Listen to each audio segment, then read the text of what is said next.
What is the meaning of Prachi Bharishad? Krishna grass facing towards east, always ready to chant the holy name. For us, yeah. For us it means like that. You know, Mahatma Prabhu, once he was saying that number of times we pick up our smartphone, and if we keep it aside, and so that number of times we pick up the bead bag, we're very easily able to chant 64 rounds daily. So well, the sadhak should be always ready, always willing to chant the holy name. Like Prachi Bharishat was always ready to perform yajna. He was so expert and he was so eager to perform yajna. So for us, yajna is jap yajna naam, jap yajna usme. So, but Narad Muni is very compassionate. Prachetas are performing austerities underwater for 10,000 years. In the meantime, Narad Muni thought, why Bharishat, the king, coming the dynasty of the great Prithu Maharaj, how he can be entangled in fruitive activities? Let me go there and deliver him. And then Narad Muni starts preaching to him in a very noble manner, you know. And he says, tells him, are you really happy? He says, no, with these fruitive activities, I'm not happy. Then Narad Muni shows him by his yogic power all the animals which were killed in the animal sacrifice, and they say, they are ready to kill you. And then Narad Muni says, this story of a king, Puranjan. Okay. So he got very interested. There was some common ground. Okay, one more story of a king.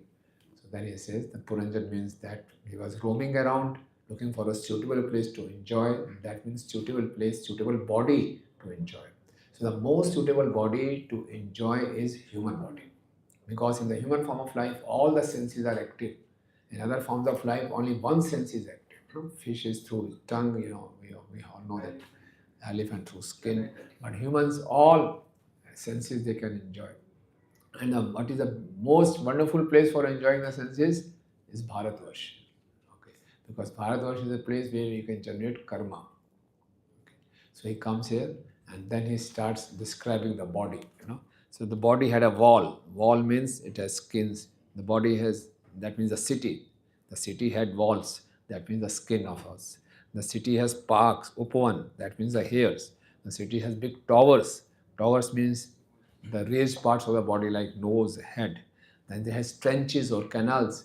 That means our wrinkles or depressions. The body has akshas, that is windows, eyes, gates, eyelids. You know, houses with gold, silver, and iron domes. Three modes of nature or three dhatu. You know, this body is made of three dhatu: kaf, vat, pit. Okay. Then the capital of the body city is heart. Okay, heart is full of desires to enjoy. It has floors made of sapphire, crystal, diamonds, pearls, emeralds, rubies. That means various desires and plans for material enjoyment. Okay, so we'll start with verse number 16.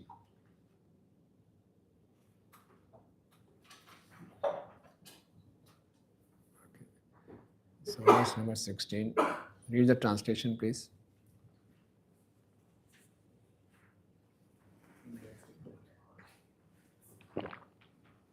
Translation to text 16. In that city, there were many assembly houses, street crossings, streets, restaurants, gambling houses, markets, resting places, flags, festoons, and beautiful parks. All these surrounded the city. Yeah. So assembly houses. Assembly houses means the heart, a place for the king to sit. Okay. Okay, where the jiva is situated. The intersection, a lot of street crossings. The crossing is the place below the palate, that is ENT, ear, nose, and throat. All they match. That is the street crossing. The gambling houses. You know? So gambling houses are like gross location of senses. Okay, there are subtle senses in the subtle body. The gross location of senses are gambling houses. Then there are then main road is there. Main road is there. Shushmana, this Ida and Pingala running down the spine. The gambling houses are gross location of the senses. The market is mind, because the mind has full of impressions. The mind gives us so many varieties, so many impressions of our previous lives. Okay. Then there's a resting place, chit, within the heart. The most subtle part is chit, which has impressions. Flags and festoons, banners are there. So these flags is aversion to the Lord. Okay, we are here, no? Pataka, flag. That means we all are here. That means what? We all are enemies of Lord. Human body means we have aversion to Krishna, serving Krishna. That's why we are here. Okay, so that's all. Right. Next 17. Translation. On the outskirts of that city were many beautiful trees and creepers, encircling a nice lake. Also surrounding that lake were many groups of birds and bees that were always chanting and humming. Yeah. Outside the city, normally you see in the outskirts, we have farms, we have very nice gardens. That means the places to enjoy. Okay. So beautiful trees, creepers, and second nice lake, groups of birds, bees. These are favorable conditions surrounding the sex impulse. So,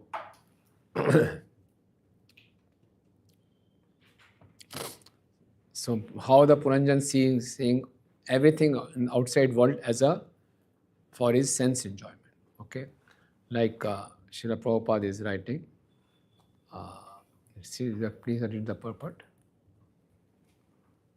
Since the body is a great city, there must be various arrangements such as lakes and gardens for sense enjoyment. Of the various parts of the body, those which incite sexual impulses are referred to here indirectly. Because the body has genitals, when the living entity attains the right age, be he man or woman, he becomes agitated by the sex impulse.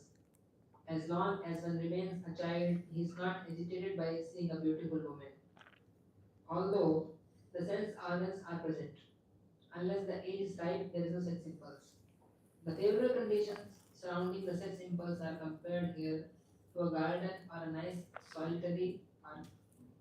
When one sees the opposite sex, naturally the sex impulse increases. It is said that if a man in a solitary place do not become agitated upon seeing a woman, he is to be considered a brahmachari. But this practice is almost impossible. Very high standards Prabhupada is expecting. We are not getting agitated by seeing a woman, that means then we are brahmachari. Okay. Next. The sex impulse is so strong. Translation. Next verse. The branches of the trees standing on the bank of the lake received particles of water carried by the spring air from the falls coming down from the icy mountain. So there is a smell is there, sparsh is there, so different kind of rasas are there. Okay. Next. 20th. Now till now, city has been described and the facilities for sex enjoyment that is there in that city. Body is there, human body is there, and what facilities you will have for satisfying the sex desires. Now, who else is required for satisfying the sex desire? Opposite sex is required. And now from 20th to 24, opposite sex is described. Yadrichagatam tatra tadarsha pramodottamam bhartir dashabhir ayantim ekakshatanayakai. Yeah, please translate. Randomly here and there in the wonderful garden, King Puranjan suddenly came in contact with a very beautiful woman who was walking there without any engagement. She had 10 servants with her, and such servant had hundreds of wives accompanying. Yeah. So the king saw a beautiful woman, So this beautiful woman is the intelligence. Okay. Functioning with ignorance. Tamo buddhi. This means that. Okay. So yadrichaya. Yadrichaya means all of a sudden, without engagement, on its own, somehow or the other, like Prabhupada says. That means the initial contact of the living entity with intelligence is without any cause. Without any cause means we cannot trace down the cause. ये क्या हुआ, कब हुआ, कैसे हुआ? We never know. When the living entity fell down, how it fell down, why it fell down. It's very difficult to find out. So it is without cause. Okay. Srila Prabhupada in Bhagavad Gita 13th chapter, 20th verse says how we fell down, why we fell down, from where we fell down.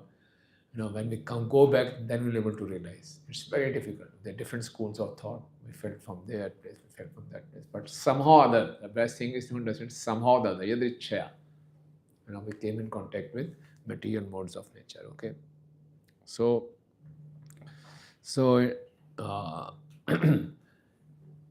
yeah. You read the purport, please. The body has already been compared to a beautiful garden. During youth, the sex impulse is awakened, and the intelligence, according to one's imagination, is prone to contact the opposite sex. In youth, a man or woman is in search of the opposite sex by intelligence or imagination, if not directly. The intelligence influences the mind, and the mind controls these 10 senses. 5 of these senses gather knowledge, and 5 work directly. Each sense has many desires to be fulfilled. This is the position of the body and the owner of the body, Pranjan, who is within the body. So 10 servants means 10 senses, and each had hundreds of wives. That means what? So many desires. All the senses, there's so many desires. Eyes want to see so many beautiful faces. Ears want to hear such wonderful phrases or nice music. Unlimited desires. When that the living entity comes in contact with intelligence, mind, and senses. Okay. Yeah.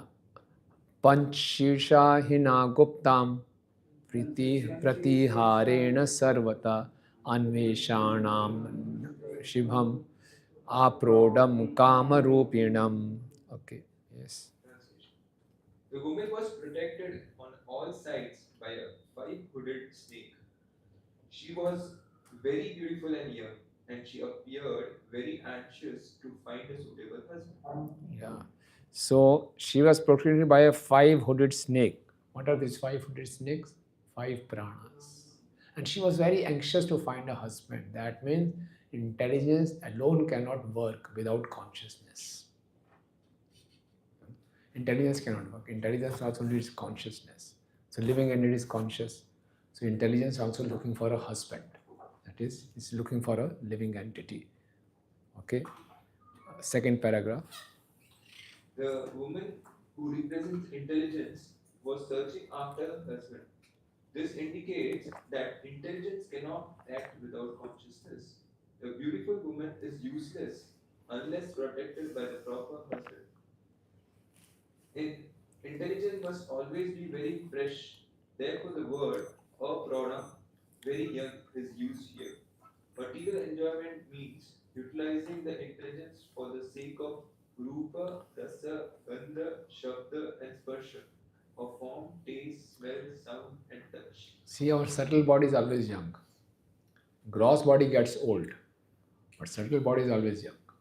And that's why, however old we may get, we never feel old. We still have the desires of young man. So, aprodam. Okay, that way. Sunasam sudatim balam sukopalam vararanam samvinyas karnabhyam vibhritim kundala shriyam. The woman's nose, teeth, and forehead were all very beautiful. Her ears were equally very beautiful and were bedecked with dazzling earrings. Yeah. So this is how the intelligence controls all knowledge acquiring senses. So beautiful nose represents what? Knowledge of smell. Okay. Decorated face means ways of acquiring knowledge. So beautiful nose means knowledge of smell. Beautiful teeth means ability to taste flavors and chew. Beautiful forehead means clarity of intelligence. And beautiful ears with dazzling earrings means ability to understand the meaning of scriptures concerning enjoyment and liberation. So, such a nice, in an interesting way. And they all are samanvay, samvinyast. Samvinyast means they are equally inclined to hear. Okay, right?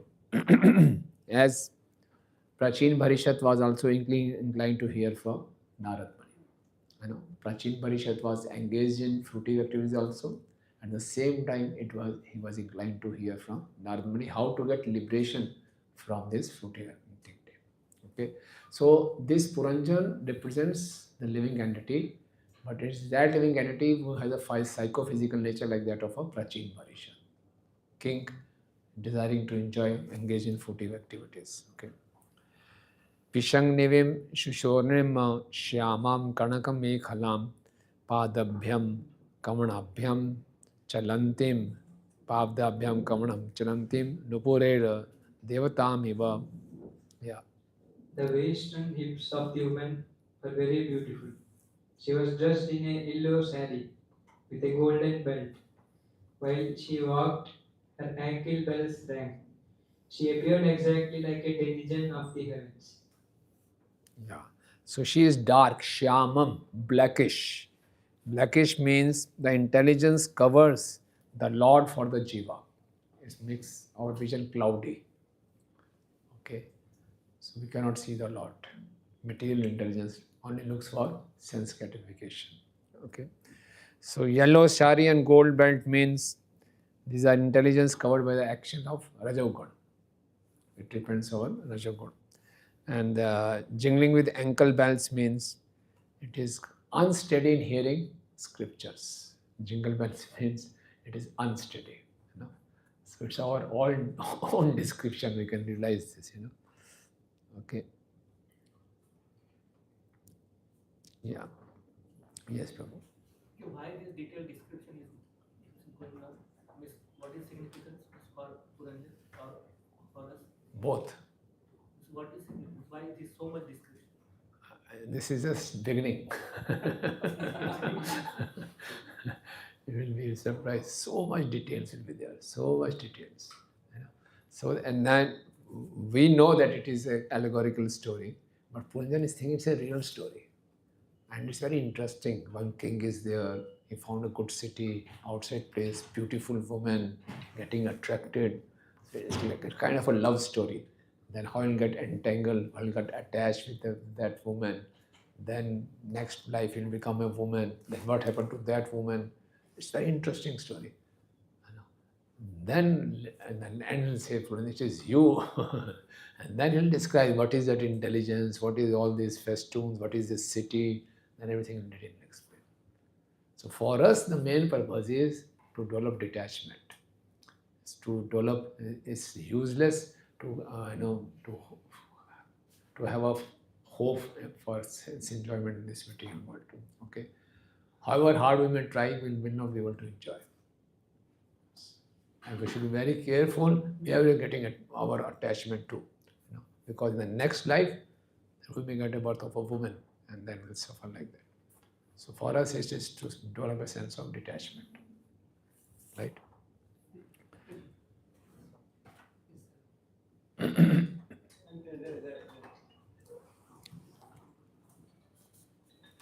told them that covered with yellow sari means that it is in passion. Yeah. So it's because of color or because the intelligence produced and falls with the passion. Same thing. Because normally intelligence is produced from mode of passion. So very passionate. That's why it's covered with. Because Prabhupada mentions this second chapter of Bhagavad Gita, lecture 11th verse. That yellow represents mode of goodness, color, Yeah. But here it is because intelligence is always passionate. Yeah. Yes, Prabhu. So next life Puranjan becomes Puranjani. But here Puranjani is intelligence. Puranjani is intelligence. So what this implies? We become attached to intelligence. Yeah, so it has to be like Prabhupada's purpose, like on the level of soul and Puranjan and what is meant for the living entity. At the same time, Prabhupada's purpose are very practical.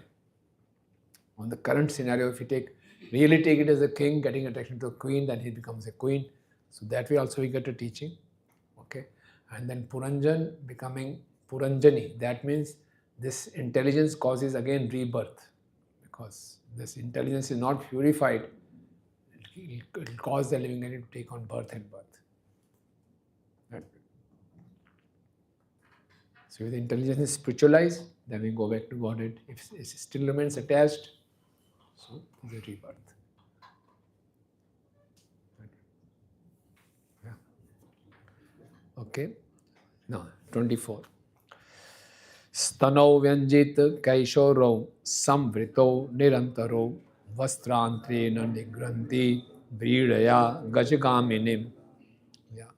With the end of her sari, the woman was trying to cover her breast, which was equally round and well placed side by side. She again and again tried to cover them out of shyness, while she walked exactly like a great elephant. Yeah. If someone comes, a new person comes in the Bhagavatam class in the temple hall, the sadhus are discussing this. क्या बात है यार यही आना चाहिए तो बहुत बढ़िया जगह so this is Srimad Bhagavatam, Okay, read the purport, please. The two breasts represent attachment and envy. The symptoms of the raga and dvesha, attachment and envy, are described in Bhagavad Gita 3.34. Indriya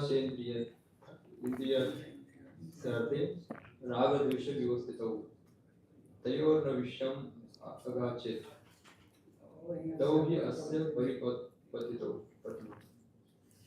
Attraction and repulsion for sense objects are felt by embodied being, but one should not fall under the control of the senses and sense objects because they are stumbling blocks on the path of self-realization.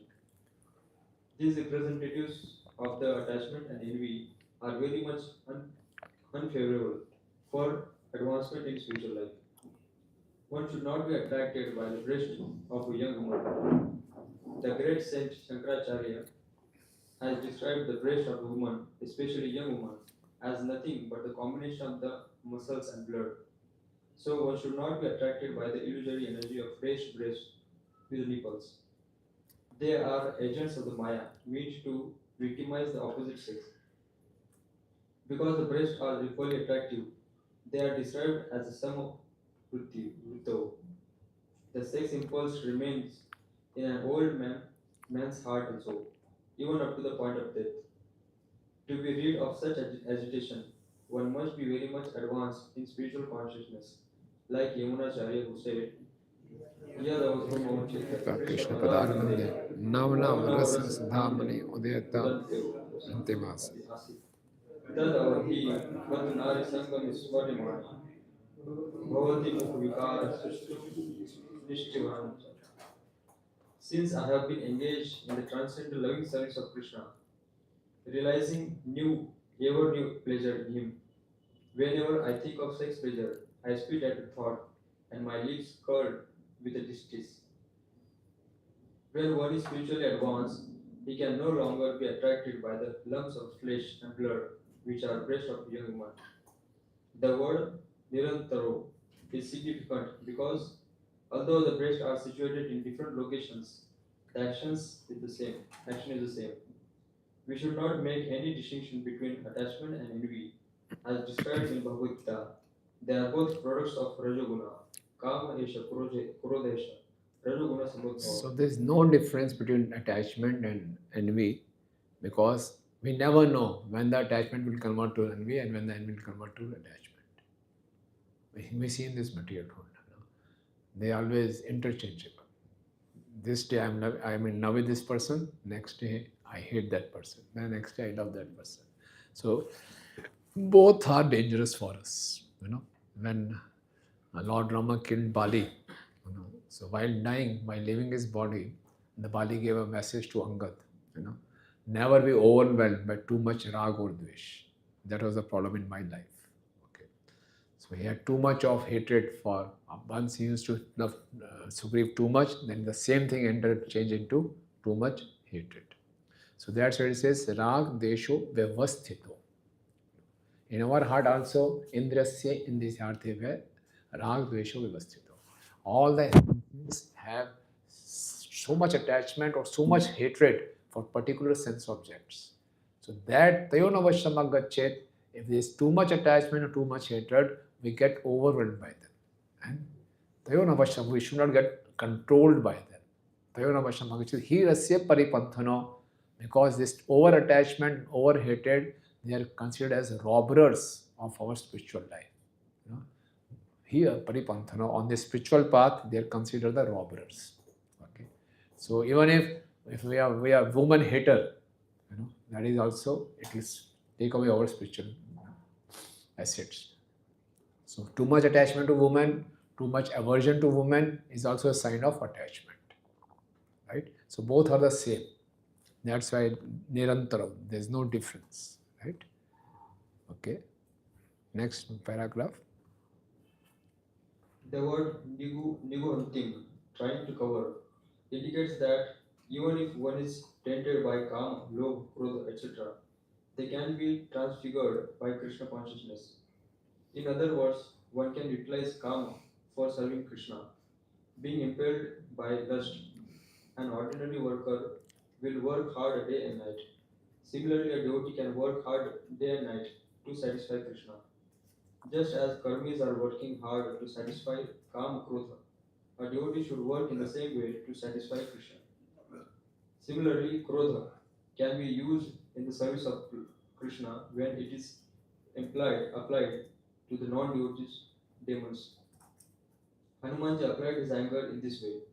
He was a great devotee of Lord Ramchandra, and he utilized his anger to set a fire to kingdom of Ravana, a non-devotee demon. Thus, kama can be utilized to satisfy Krishna, and krodha can be utilized to punish a demon. When both are used for Krishna's service, they lose their material significance and become spiritually important. Yeah. So very important. So Krishna consciousness is the best process for converting lust to love. Okay. Srila Prabhupada in the 3rd chapter of Bhagavad Gita gives an example. How this lust arises, it is a perverted reflection of love. Okay.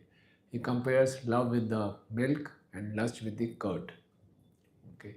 In normal world, we cannot convert back curd into the milk. But Krishna consciousness is so powerful, it can convert curd into milk. It can convert lust into love. So one should never be disappointed. I have so much of lust, lusty desires are disturbing me. So what we should do, follow the process very rigidly. So this lust will get converted into love. This is the power of Krishna consciousness. Okay. Yeah. Tamha lalitam vira savrida smita shobhanam snigdha napanga pankhena sprashta premad bhrudodbrava. Yes. Puranjana, the hero, became attracted by the eyebrows and smiling face of the very beautiful girl and was immediately pierced by the arrows of her lusty desires. When she smiled shyly, she looked very beautiful to Puranjana, who, although a hero, could not refrain from addressing her. Yeah. So the Puranjana is a living entity. So by his free will only, he is becoming bound by the ignorance. Okay. That means Lord does not play any role in the binding of the jiva in this material world. The living entity uses free will. We are using our free will to get attached to this material world. So the Lord is not at fault. Okay. So and because that woman, the intelligence was also looking at him very, smilingly and shyly. So Puranjan got the arrows of the lust pierced through him. Okay. Okay. Purport, please. Every living entity is a hero in two ways. When he is a victim of the illusory energy, he works as a great hero in the material world, as a great leader, politician, businessman, industrialist, etc. And his heroic activities contribute to the material advancement of the civilization. One can also become a hero by being master of the senses, a ghost Swami. Material activities are false heroic activities, whereas restraining the senses from material engagement is a great heroism. However, a great hero one may be in the material world, he can be immediately conquered by the lumps of the flesh and blood known as the breasts of women. In the history of the material activities, there are many examples like the Roman hero Antony, who became captivated by the beauty of Cleopatra. And then Srila Prabhu gives examples of Vish Kanyas and everything. So in this material world, the role models are these material heroes. How many extramarital affairs they have, how many women they are attracted to. But for us, the real heroes are 6 Goswamis, our acharyas. Okay. So in this paragraph, it is said in Prem Vivrat. Start from that. Similarly, It is said in Prem Vivrat, further down the purport.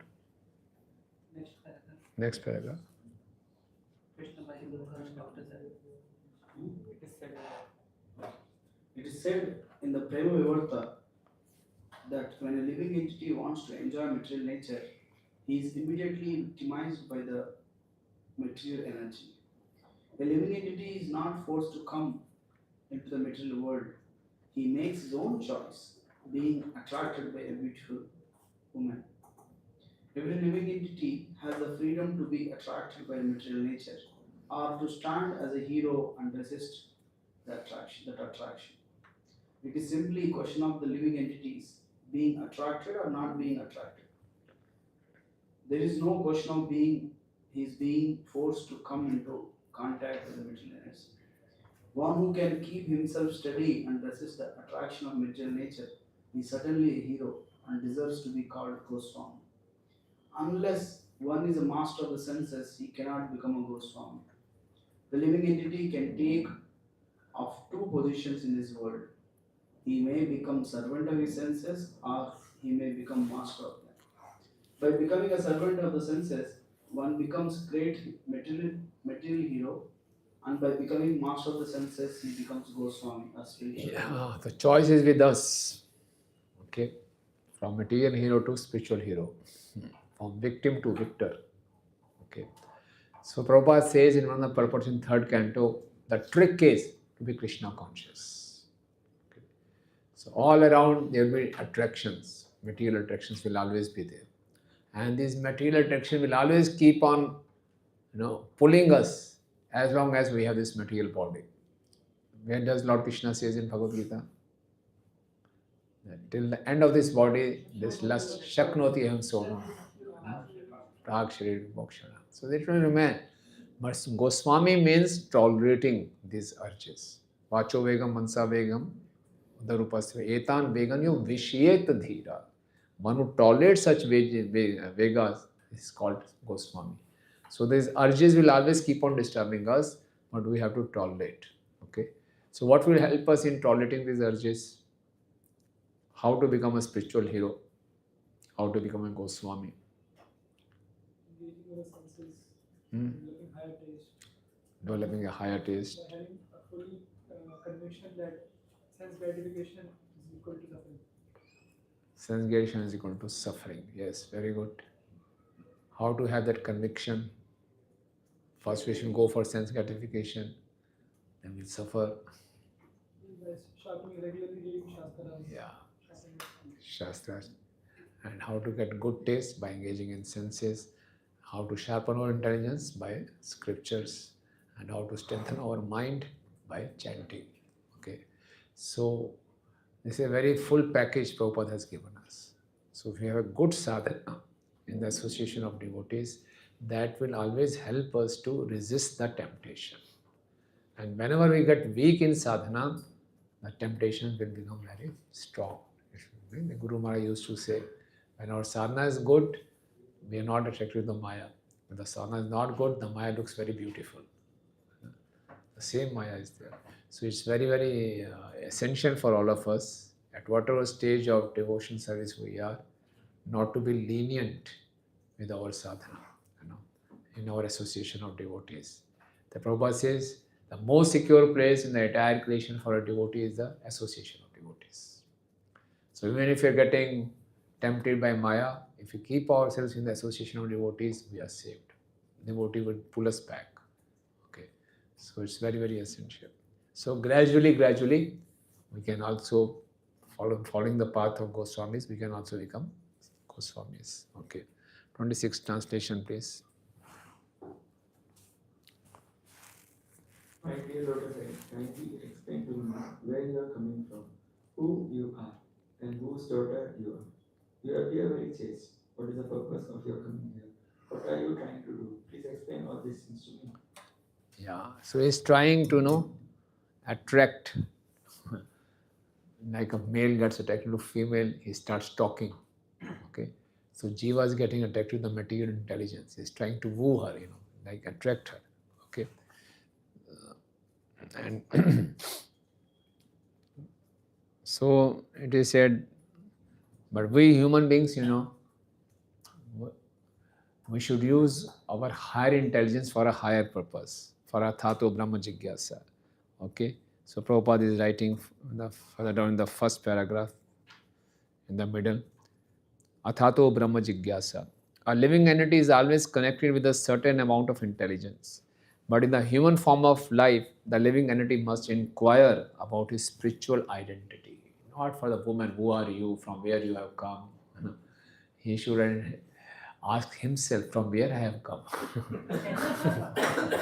Who am I? What I am doing here? Instead of asking this question to intelligence, the woman, we should ask ourselves. Okay.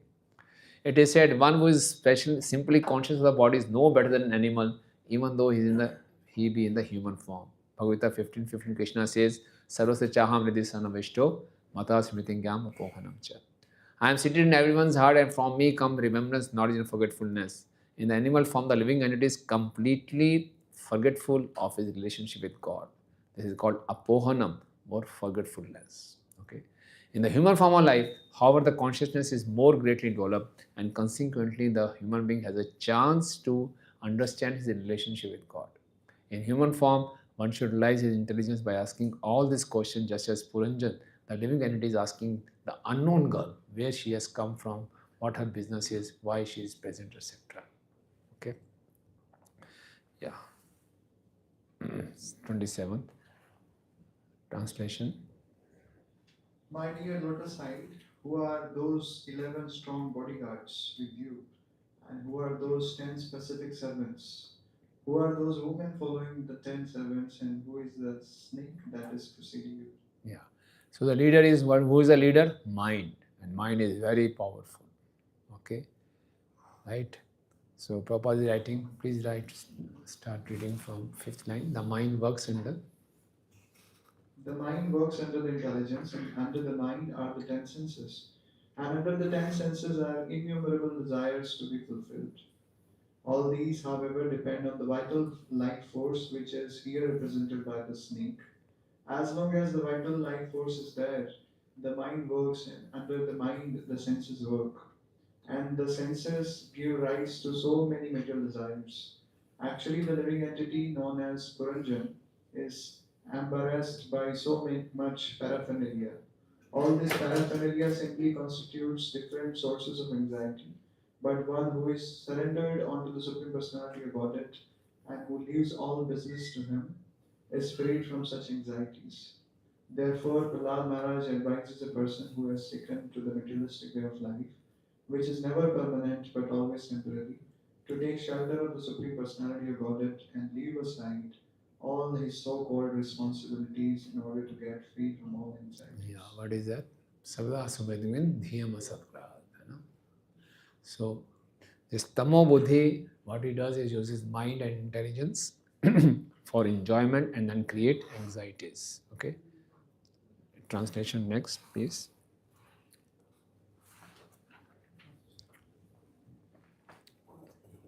28th. My dear beautiful girl, you are exactly like the goddess of fortune, or the wife of Lord Shiva, or the goddess of learning, the wife of Lord Brahma. Although you must be one of them, I see that you are loitering in this forest. Indeed, you are as silent as the great sages. Is it that you are searching after your own husband, whoever your husband may be? Simply by understanding that you are so faithful to him, he will come to possess all opulences. I think you must be the goddess of fortune, but I do not see the lotus flower in your hand. Therefore, I am asking you where you have thrown that lotus. Yeah. So you see how much he's got totally bewildered, So he says, so this shows how much is clearly, and he says, are you wife of Shiva? Are you looking for your husband Shiva? Are you Saraswati, Vak? Are you looking for your husband Brahma? Seeing her great wealth, he asks, are you Lakshmi? Okay. So, because a lotus bird, lotus means the discerning power of the jiva. Okay. So, if that is not there, she has thrown it away. Okay. So, first few lines of the paragraph. Everyone thinks that his intelligence is perfect. Sometimes one employs his intelligence in the worship of Uma, the wife of Lord Shiva, in order to obtain a beautiful wife. Sometimes, when one wants to become as learned as Lord Brahma, he employs his intelligence in the worship of the goddess of learning, Saraswati. Sometimes, when one wishes to become as opulent as Lord Vishnu, he worships the goddess of fortune, Lakshmi. In this verse, all these inquiries are made by King Puranjan, the living entity who is bewildered and does not know how to employ his intelligence. Intelligence should be employed in the service of Supreme Personality and Godhead. Yes, okay. And Vishwanath Thakur is saying the other way around. This is one meaning of this. Vishwanath Thakur is saying that everyone is so much convinced of his opinion, his intelligence. He considers his intelligence to be as great as Bhavani, Lakshmi or Saraswati. That way, right? Okay. Next paragraph, translation please. Translation. O greatly fortunate one, it appears that you are none of the women I have mentioned, because I see that your feet are touching the ground. But if you are some woman of this planet, you can, like the goddess of fortune, who accompanied by Lord Vishnu, increases the beauty of the Vaikuntha planets, also increase the beauty of this city by associating with me. You should understand that I am a great hero and very powerful king on this planet. Yeah. So now, he could say, okay, your feet are touching the ground. That means you are neither Bhavani nor Saraswati nor Lakshmi. Okay. So by little consideration, one can understand that one's intelligence is not the best. Okay. Still people think they are the best intelligence. We know that we are not the best because your feet are touching the ground. Still I like to enjoy with you. Okay. So which one tries. So last line, the paragraph. Superficially, it appears that a woman is enjoyed and the man is the enjoyer, but internally, everyone is an enjoyer. Consequently, everything in this material world is called Maya, because no one can enjoy without Krishna. Okay. Next, Prabhuji. Secondly, your glancing upon me today has very much agitated my mind. Your smile, which is full of shyness, but at the same time lusty, is agitating the most powerful cupid within me. Yeah. Therefore, O most beautiful, I ask you to be merciful upon me. Yeah. So the jiva has so many impressions of sense objects. Okay. So they all attack. So we all have this experience. We have so many impressions in our subtle body that keep on forcing us to enjoy. Whenever we see a sense object, the spontaneous attraction is there for enjoying. So that is what it means. So Prabhupada is writing on the last two lines. Conditional life means being under the control of a woman, and certainly the living entity is always at the mercy of a woman or a man. The living entities live in bondage to one to another. Thus they continue the conditional material life illusioned by Maya. So throughout this episode of Puranjan, we'll see the Srila Prabhupada gives a commentary which is relevant for us. Apart from analyzing living entity and Puranjan, in the context also Prabhupada gives this commentary. Right? Okay. Next verse, please.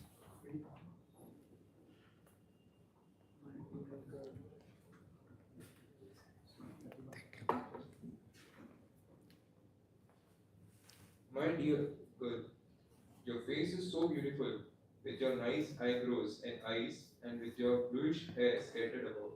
In addition, Very sweet sounds are coming from your mouth. Nonetheless, you are so covered with shyness that you do not see me face to face. I therefore request you, my dear girl, to smile and kindly raise your head to see me. Yeah. So, in the Vishwanath Thakur is giving commentary. The lusty jiva with no memory shows bewilderment. Valgu vachakam means who speak attractive words. Show that face which do not point towards me. O avidya, ignorance, you have cheated me of spiritual bliss. But now provide a wealth of sense objects so that I can enjoy. Give up your stubbornness. The face with beautiful features indicate form, taste, smell, touch, and sound. He prays to enjoy them. In a way, he is requesting, he is attracted by avidya, and now he wants the complete picture of avidya. It's a beautiful face of avidya. Face of avidya means facilities for all kinds of sense enjoyment. Okay, so I want to, once I have turned away from Lord, now give me all the facilities for sense enjoyment. That makes sense. Okay. So Prabhupada is writing, Ichchadve samuthena dvanmohena bharata sarvbhutani samoham sargayanti parantapa. Last paragraph. This condition of life. This condition of life is called avidya. Opposed to this is avidya is real knowledge. Sri Upanishad distinguishes between vidya and avidya, knowledge and ignorance. By avidya, ignorance, one becomes conditioned, and by vidya, knowledge, one becomes liberated. Puranjan admits herein that he is attracted by avidya. Now he wishes to see the complete feature of avidya, and so requests the girl to raise her head so that he can see her face to face. He thus wishes to see the various features that make avidya attractive. Yeah, that is with all of us. Once we turn away from Krishna, we want to explore more and more, where I can get more enjoyment, more enjoyment, more enjoyment. Okay. Avidya, we want to explore avidya. Okay. Narad vacha itham puranjanam nari yachamanam adhiravat abhyantam tam viram hasanti viramohita. Narada continued, my dear king, when Puranjana became so attracted and impatient to touch the girl and enjoy her, the girl also became attracted by his words and accepted his request by smiling. By this time, she was certainly attracted by the king. Yeah. So, Itham Puranjanam Nari. Okay. Yachman, he is begging, in a way. Okay. Adhirvat, he becomes too impatient. Okay. As if he's become foolish. Adhirvat, not adhir, adhirvat. Because Jiva by constitution is full of knowledge, Satchit Anand. But by seeing this woman, by making a wrong choice, he has become like a fool. He is not a fool, but he has become like a fool, right? Okay. So, similarly, the living entity is getting attracted to avidya, intelligence, and the intelligence is also attracted to jiva, because intelligence also needs a partner. Intelligence, consciousness cannot work on its own. Okay. So, purport, please. By this incident, we can understand that when a man is aggressive and begins to woo a woman, the woman becomes attracted to the man.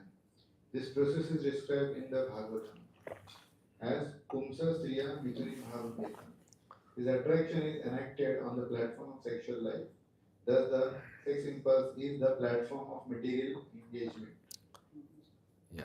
This condition life, the platform of material sense enjoyment is the cause of forgetfulness of spiritual life. In this way, a living entity's original Krishna consciousness become covered or converted into material consciousness. Thus, one engages in the business of sense gratification. Yes.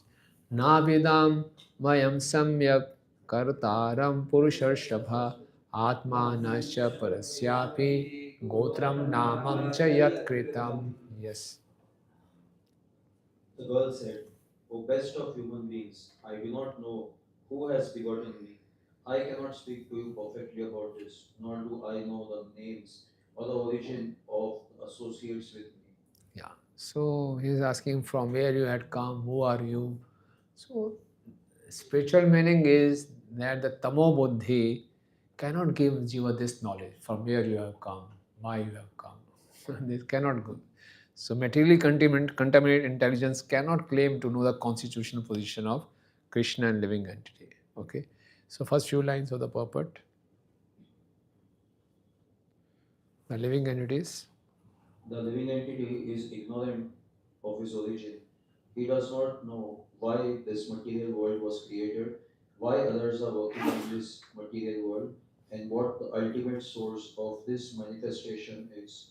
No one knows the answers to these questions, and this is called ignorance. And by this, we cannot even know. By this kind of intelligence, we cannot know who is the real source of everything. Okay. Ihadya santan atmanam vidamana tata param yeneyam nirmita vira puri sharanama atmana. Oh, great hero, we only know that we are existing in this place. We do not know what will come after. Indeed, we are so foolish that we do not care to understand. He has created this beautiful place for our residence. Yeah, purport means? This lack of Krishna consciousness is called ignorance. In Srimad Bhagavatam 5.5.5 is called Parabhavastavat Abhoda Charaha. Everyone is born ignorant. The Bhagavatam therefore says that we are all born ignorant within this material world.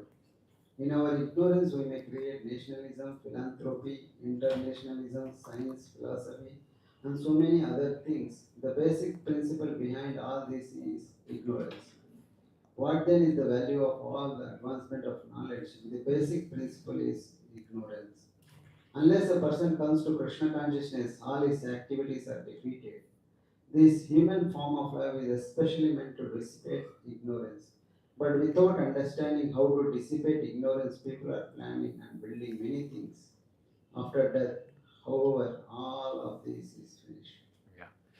Ete sakhaya sakhyo me nara naryascha manada suptayam mai jagriti nagoyam palayan purim. Yes. My dear gentlemen, all these men and women with me are known as my friends. And the snake who always remains I protects this city even during my sleeping hours. So much I know. I do not know anything beyond this. Yes. So this is a state for all of us. Common conditioned soul. We are not bothered to know about mind, intelligence, senses, etc. Before coming to Krishna consciousness, we are not aware of what are these senses, mind, nothing. Just concerned how I am able to enjoy. That's all. After coming here, we came to know this is senses about sense, mind and mind, intelligence, and all that is soul. Otherwise, common mind is not aware. My mood is not there. Mood kharab hai, mood acha hai, enjoy kar. That's all. Nothing else. Okay. So, yeah. Purport, please. Puranjan inquired from the woman about those 11 men and their wives on the snake. The woman gave a brief description of them. She was obviously without full knowledge of her surrounding men and women and the snake. As stated before, the snake is the vital force of the living being. This vital force always remains awake even when the body and the senses become fatigued and do not work. Even in the state of unconsciousness, when we sleep, the snake or the life force remains intact and awake. Consequently, we dream when we sleep. When the living entity gives up the material body, the vital force still remains intact and is carried to another material body. That is called transmigration or change of the body, and we have come to know this process as death. Actually, there is no death. The vital force always exists with the soul. And when the soul is awakened from the so-called sleep, he can see his 11 friends or the active senses and the mind with their various desires, wives. The vital life force remains. Even during our sleeping hours, we can understand by virtue of our breathing process that the snake lives by eating the air that passes within this body. Air is exhibited in the form of breathing, and as long as breath is there, one can understand that a sleeping man is alive. Yeah. So these male friends are the senses and the female attendants are the action of the senses. Okay. So when we sleep, senses are sleeping, but the action of senses are not sleeping. So prana helps that. Prana always accompanies the soul. So that way, the 11th is described. Okay. दृष्टियागतो स भद्रम ते ग्राम्यान कामनभिप्ससे उद्विष्यामि तांस्ते हम स्वबंधुम अरिनंदम.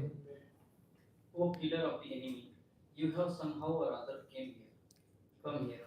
This is certainly great fortune for me. I wish all auspicious things for you. You have a great desire to satisfy your senses, and all my friends and I shall try our best in all respects. Yeah. So by good fortune, you have got a human body. Now you will enjoy it to the full extent. Purport, please. The living entity comes down into this material world for sense gratification, and his intelligence, represented by the woman, gives him the proper direction by which he can satisfy his senses to their best capacity. In actuality, however, intelligence comes from Super Soul or the Supreme Personality of Godhead, and he gives full facility to the living entity who has come down to this material world. As stated in Bhagavad Gita, व्यवसायात्मिका बुद्धिर एकेह पुरुनंदना बहुशाखायनन्दस्य व्यवसायिनः. Those who are on spiritual path are resolute in purpose, and their aim is one. O beloved child of the Guru, the intelligence of those who are irresolute is many branched. Yeah. How our intelligence become mentally branched? It's represented by this movement, because the intelligence has so many plans for sense enjoyment, so it's multi-branched. Okay, so it cannot be resolute. Next paragraph, please. When a devotee is advancing towards spiritual realization, his only aims to the service of the Supreme Personality of Godhead. He does not care for any other material or spiritual activity. King Puranjan represents the ordinary living entity, and the woman represents the ordinary living entity's intelligence. Combined, the living entity enjoys his material senses, and the intelligence supplies all paraphernalia for his enjoyment. As soon as he enters the human form, the living entity entrapped by the family tradition, nationality, customs, etc. These are all supplied by the Maya of the Supreme Personality of Godhead. Thus, the living entity under the godly conception of life utilizes his intelligence to his best capacity in order to satisfy his senses. So we can see in whatever condition we are, if we want to enjoy, intelligence can find out the ways to enjoy.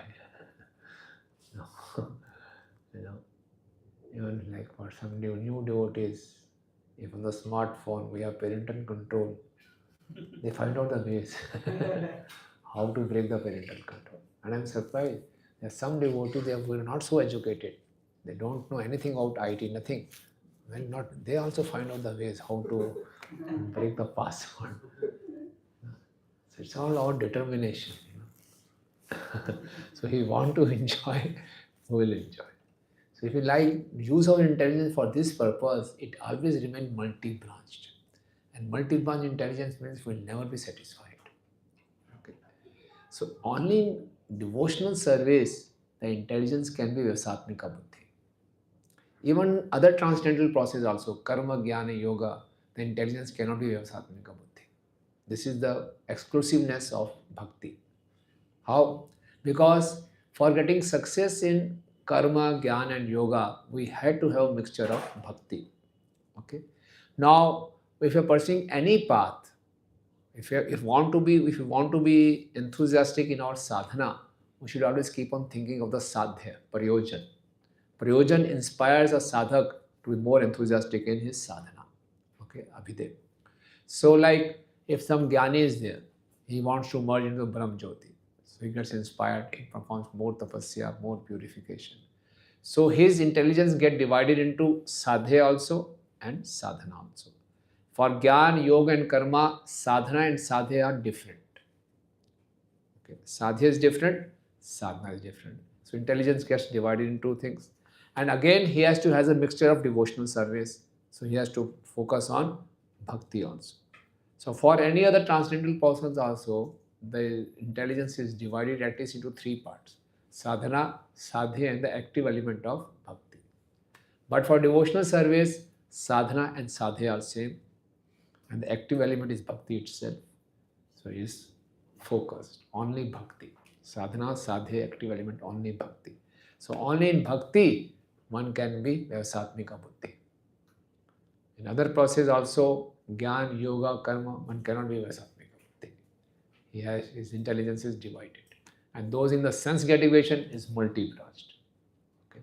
So this is the superiority of bhakti. And when one is Vyavasatmika buddhi focused, then he can be completely peaceful. Srila Prabhupada also writes in Bhagavad Gita 266, the mind can never be satisfied until it has an ultimate destination of Krishna. 266. What is that? Nasti buddhi yuktasya, na cha yuktasya bhavana, na cha bhavata shanti, ashantasya kuta sukha. One cannot be peaceful. If the intelligence is multi-branch, they cannot be peaceful. That's why even yogis and the jnanis, they cannot be peaceful because intelligence is not focused. Vyavasatmika. Okay.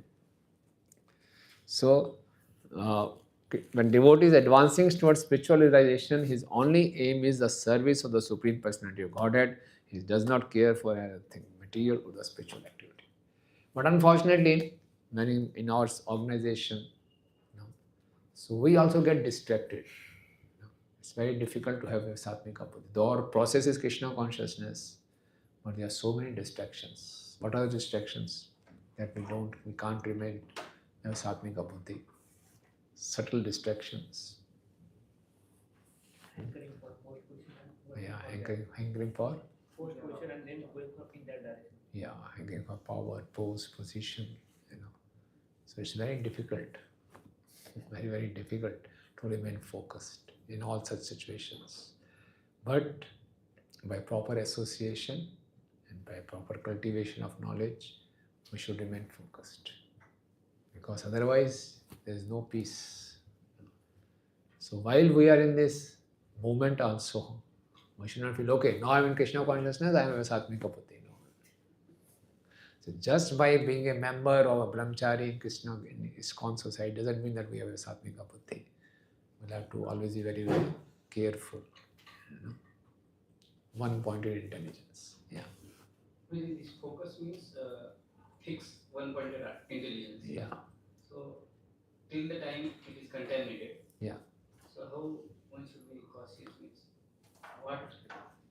how much time it will take to contaminate?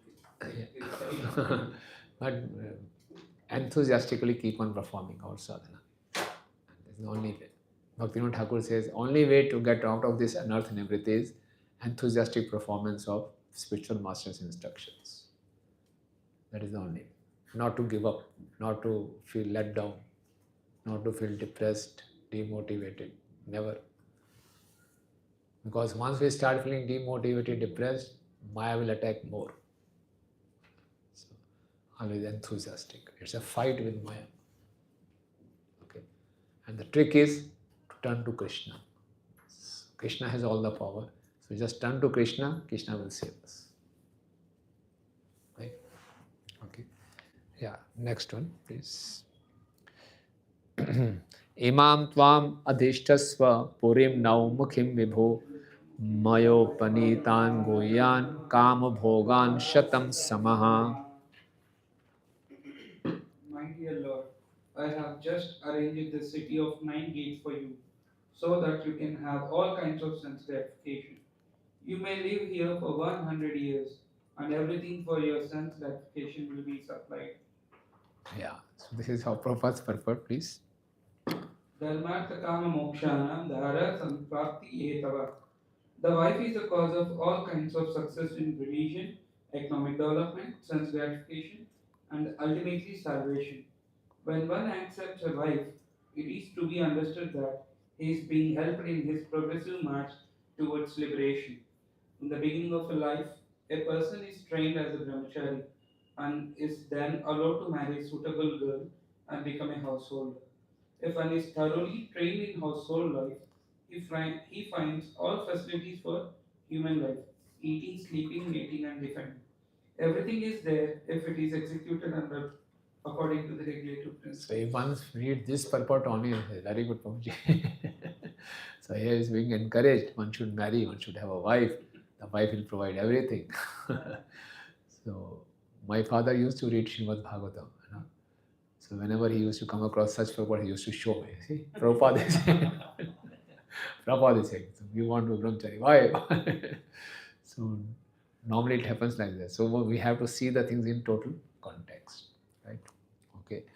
Kam nu todanyam ramye hari arati gyam akovidam asampraya bimukham ashwastam vidam pashun. How can I expect to unite with others who are neither concerned about states nor capable of knowing how to enjoy life while living or after death? Such a foolish persons are like animals because they do not know the process of self enjoyment in this life and after death. So then in different species, this facility won't be available. So, kam nu tvad anyam ramye, come to want to whom, then other than you, why should I allow to enjoy? Because artigyam indicates trees. The trees don't have knowledge of sex enjoyment. Okay. Akovidam, almost foolish, like animals. Okay. Then asamparaya, those who are not aware of the next life. Okay. Abhimukham, looking forward. Ashwasan vidam, one who does not know what is happening next. Vidam pashun. Okay. So here it is given like, in the purport.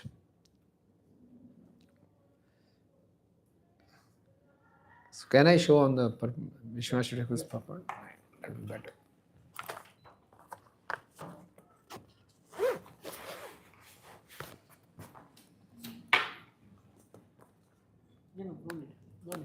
No need. Oh yes. Wow. Great. Sorry.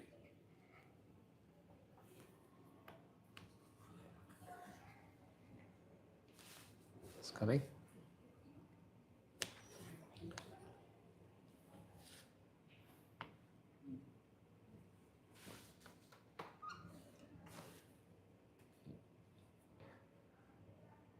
Yeah, please read the purport. Commentary version, Vishnu Chakra. Looking for a husband, I now see you, who have arrived suddenly. I will not look any further. Her intelligence follows dharma, since it is rajas mixed with little sattva. She criticizes persons covered by intelligence, which is predominantly in tamas and sattva in 5 verses. If one is born as a tree, one is completely ignorant of sexual enjoyment, partityam. If one is born as an animal, though one can enjoy sex, it is still without skill, akovidam. Though as a Brahman and Vaishya one can enjoy sex with skill, one has no experience of battle, asamprayaya. One is without courage. If one is a Kshatriya, one has courage, but he has no knowledge of what will happen tomorrow, or the next day, or after death. Therefore, he is without dharma, like an animal. Okay. So, very interesting analysis. So, to enjoy sex, so much of analysis there. So, it says, her intelligence follows dharma, since it is rajas mixed with a little sattva. So, intelligence covered with rajas, as is yellow cloth, is attracted to living entity with kshatriya nature.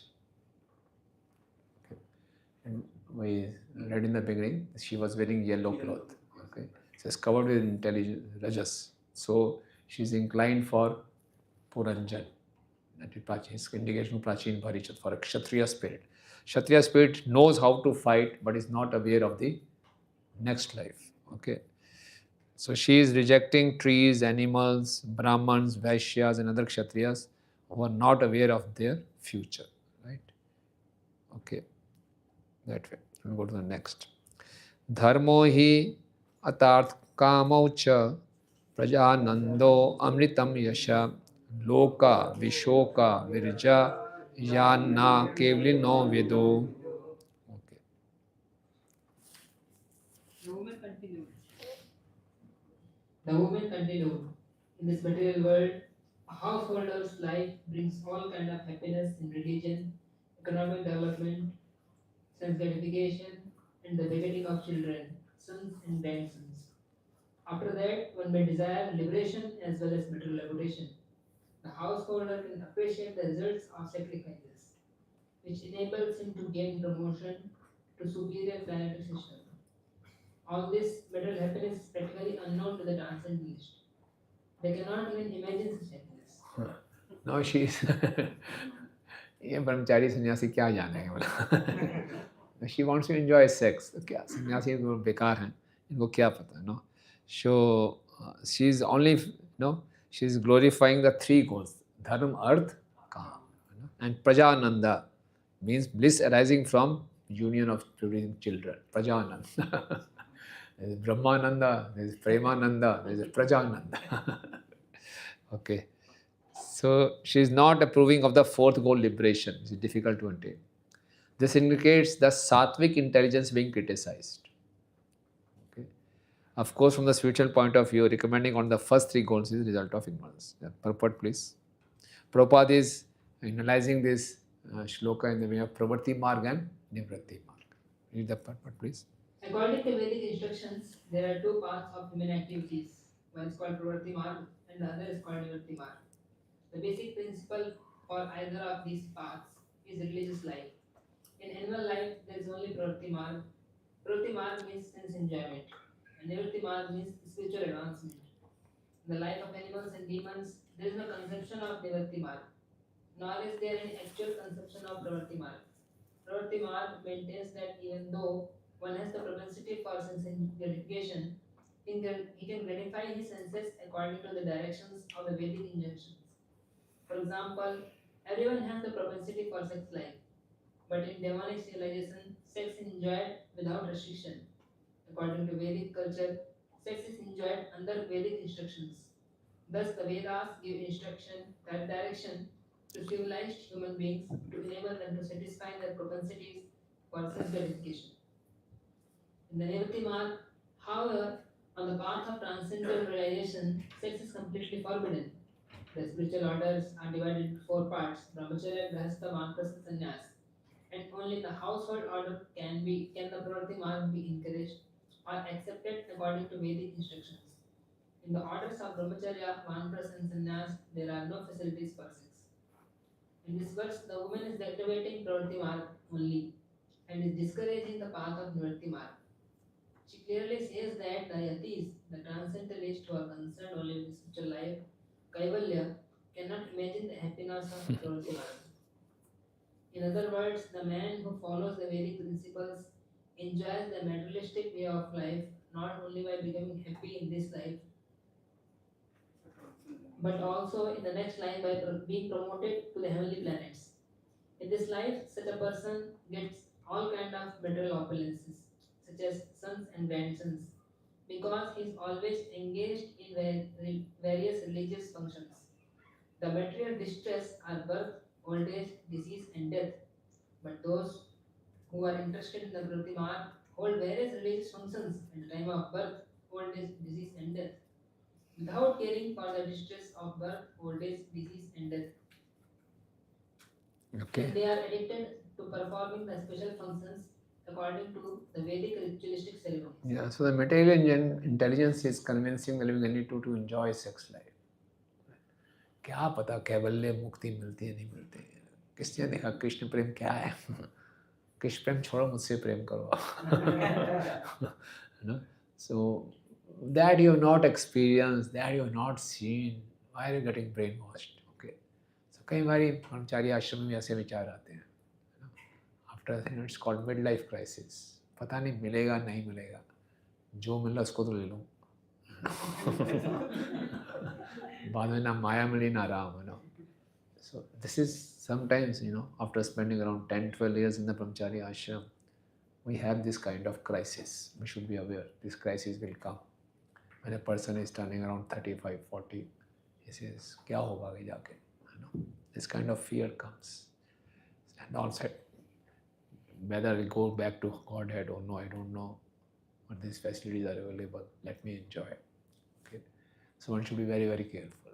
This is how the intelligence tricks us. Maya tricks us. Okay. So if we remain in the association of devotees, we know. If we are reading scriptures, so we are safe. But these thoughts will come. कब तक दिखावा करोगे? अंदर तो है, कब तक छुपा के फिरोगे? निग्रह किम करिष्यति?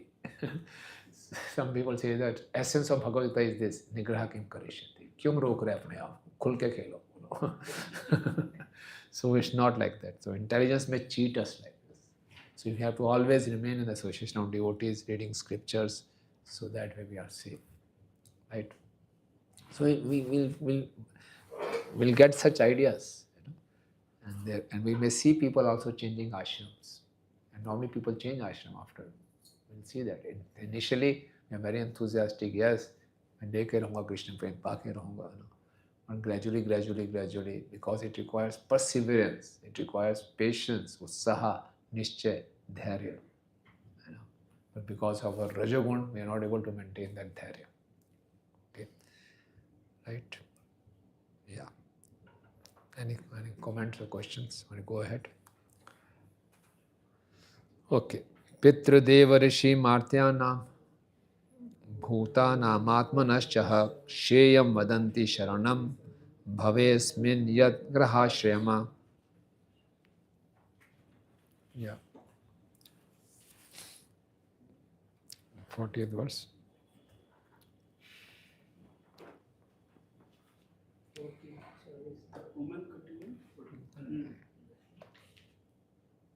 The woman continued, according to austerities, the householder life. Austerity is no authority. According to authorities, the householder life is pleasing not only to oneself, but to all the forefathers, demigods, great sages, saintly persons, and everyone else. Yeah. The householder life is thus beneficial. Yes. So better to play safe. Don't take risk. जो है उसमें हम खुश रहो, no? Right? Okay. So Prabhupada is writing in the purport. You can see on the screen. Unfortunately, a Grahamadi doesn't show interest in Krishna consciousness. Prahlad Maharaj says, Matina Krishne parto swatava mitho abhipayat grahatvatanam. A Grahavrat is same as Grahamadi. Grahavrat means fully determined, I'll remain in house only. He can't be Dridvrat. So Grahavrat cannot be Dridvrat. One who takes sex life to be the supreme find action in Krishna consciousness confusing. Okay. So it's very, people are confused. ये बच्चे इतने young बच्चे ब्रह्मचारी क्यों बन रहे हैं? क्या मिल रहा है इनको? And they feel that they are missing a big thing. No, they are missing sex life. बहुत बेचारे हैं ये. So, कानाम वीर विख्यातम वदान्यम प्रिय दर्शनम नावृण्यत प्रिय प्राप्तम मादृशी त्वादृशम पतिम. Oh my dear you, who in this world will not accept a husband like you? You are so famous, so magnanimous, so beautiful, and so easily got. Yeah, purport. Every husband is certainly a great hero to his wife. In other words, if a wife loves a man, if a woman loves a man, then man appears very beautiful and magnanimous. Unless one becomes beautiful in the eyes of another, one cannot dedicate his whole life to another. Yeah, so for us, our husband is Guru. You know, so if we are not attracted to Guru, so we won't be able to follow his instructions also. So we should develop such kind of attraction for our Guru, for Srila Prabhupada. Okay, that is our chastity. So if you are attracted to our Guru's qualities, then okay, then we will remain chaste. Otherwise, so Right.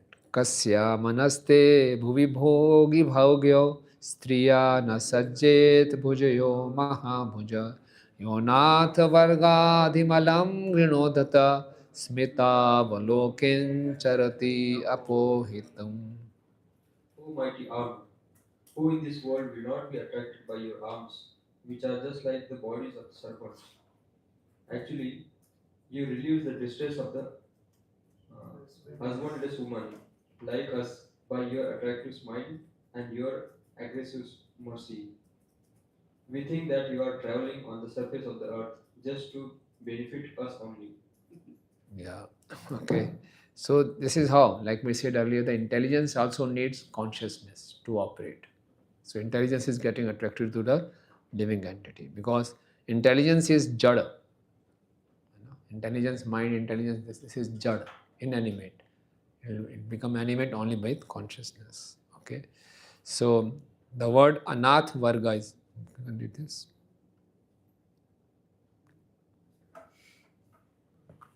The word purport, the word anath. Where the husbandless woman is attracted by an aggressive No, man. second paragraph. The word anatha varga is very significant in this verse.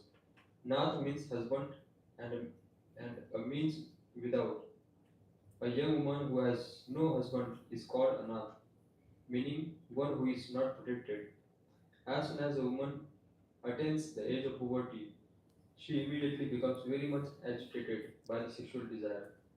It is therefore the duty of a father to get his daughter married before she attains puberty. Otherwise, she will be very much mortified by not having a husband. Anyone who satisfies her desire for sex at that age becomes a great object of satisfaction. It is a psychological fact that when a woman at the age of puberty meets a man and man satisfies her sexuality, she will love that man for the rest of her life, regardless who he is. Thus, so-called love within the material world is nothing but sexual satisfaction. Yeah. Srila Prabhupada in details, describing love means only sexual satisfaction, nothing else. Okay. So we should not be illusioned कि बाहर प्रेम है कोई ऐसी स्त्री हो जो मुझे समझ जाएगी जो मुझे असली प्रेम देगी. There is no love in this material world, only sex life is there. Okay. Narad uvacha iti to dampati tatra samudya smayam yatha tam pravishya purim rajan mu mudate shatam sama. The great sage Narada continued, My dear king, those two, the man and the woman, supporting one another through mutual understanding, entered that city and enjoyed life for 100 years. Yes. Okay. So Prabhupada is explaining lifespan on different planets are different. It's relative, but everywhere lifespan is 100 years only. Upagiyamano lalitam tatra tatra cha gayake kridan parivrata stribhi hridinam abhishcha chacho. Many professional singers used to sing about the glories of King Puranjan and his glorious activities. When it was too hot in the summer, he used to enter a reservoir of water. He would surround himself with many women and enjoy their company. Yeah. Okay. Can read that Vishnu Chakra's commentary on the screen. Raised by singers, surrounded women while playing, he entered the river during the hot weather. Their waking state. Their waking state was summarized by saying they enjoyed for 100 years. I'm not able to see. Their waking state was summarized by saying they enjoyed for 100 years. Now the sleeping state is described. Playing with women describes his dream state. Because the senses do not function, the actions continue by the impressions of the senses, the woman. Then the state of deep sleep is described. He entered the river, the space in the heart where the jiva resides during deep sleep. Sucho means during the summer or during deep sleep. Okay. So like we discussed before, that senses are compared to males and the action of the senses are compared to females. So when we sleep or in deep sleep, senses don't act. The senses are sleeping, but the action of the senses, desires, they are active. So earlier in the previous verse we were saying they enjoyed for 100 years. That is the wake state, waking state. Now in the sleep state, again what they are doing is enjoying with the desires. Okay. Woman means action of the senses. Okay, that way. Right? Okay. Verse number 45, translation. Of the 9 gates in that city, 7 were on the surface, and 2 were subterranean. A total of 9 doors were constructed, and these led to different places. All the gates were used for the city's governor. Okay. So in the previous verse, one more thing I forgot to say.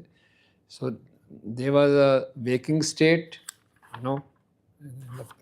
Bodhini also is given. There's a Jagriti state, that means he was enjoying for 100 years. There is a Swapan, that is enjoying with the desires, that woman. Then there is a Susupti. He said, when it was hot in summer, then he used to enter the reservoir of water, heart. So when he is deep sleep, Susupti, then he entered in the space of the heart. That means heart has more deep impressions. Okay. There are 3 stages, waking, sleep, and deep sleep. Yeah. Okay. Now from 45 onwards to 55, the 9 gates of the city and their inhabitants are described. Okay. So you are saying why so many details? You will see more and more details. Okay. So there are 9 gates are there.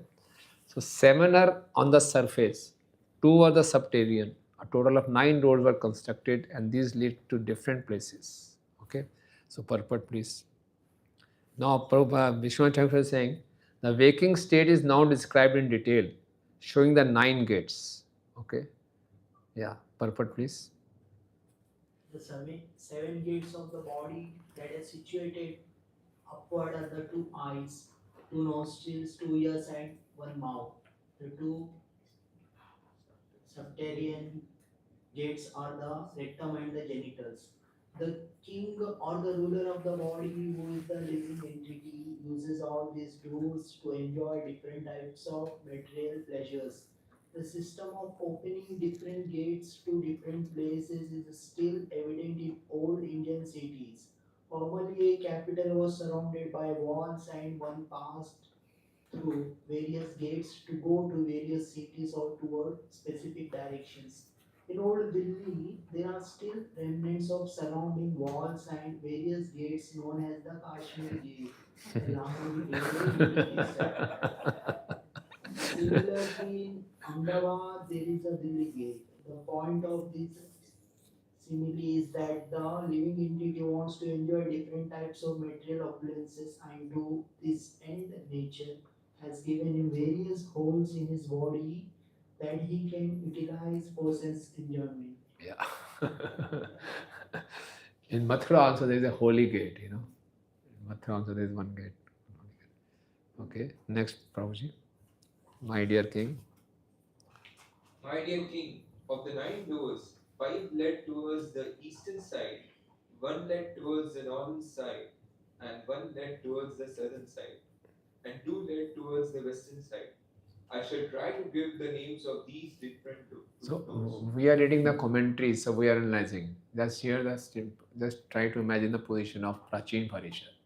No commentary. Beautiful woman, servants, and their servants, enjoying snakes. So beautiful, city, parks, and everything is there. 9 gates. So completely, must be visualizing. Very interesting. We are reading, so we are understanding, analyzing. Okay. Yeah. Please, purport, please. Of the 7 doors on the surface, namely the 2 eyes, 2 ears, 2 nostrils, and 1 mouth, 5 look forward, and these are described as the doors facing the eastern side. Since looking forward means seeing the sun, these are described as the eastern gates, for the sun rises in the east. The gate on the northern side and the gate on the southern side represents the two ears, and the two gates facing the western side represent the rectum and genitals. All the doors and gates are described below. So scientific, you know. This is eastern, this is north, south, this is east. Very nice. Okay. Yeah. Khadyota avirmukhi cha prag dwaram ekatra nirmite vibrajitam janpadam yati tabhyam dyumatsakha.